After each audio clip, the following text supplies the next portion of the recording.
আমরা তো এত ছোট রাষ্ট্র হওয়ার পরেও লক্ষ লক্ষ রোহিঙ্গাকে জায়গা দিয়েছিলাম, তাই নাই?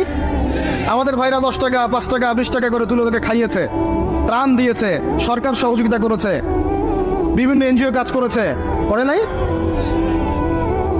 আর তোমরা এত বড় বড় মুসলিম কান্ট্রি আমাদের ভাইদেরকে জায়গা দিতে পারলো না? তোমরা ওদেরকে এই অবরুদ্ধ একটা জায়গায় 22 লক্ষ মানুষকে বোমের খোরা খাওয়ার জন্য ছেড়ে দিলা।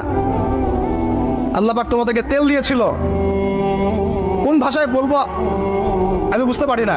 আল্লাহ পাক এদেরকে তেল দিয়েছে, তেল, অয়েল, ব্ল্যাক গোল্ড। সবাই মিলে যদি বয়কট করে দেয়, ওদের একটা যুদ্ধ বিমানও ফ্লাই করবে না ইনশাল্লাহ। তেল ছাড়া কিচ্ছু করতে পারবে না ওরা।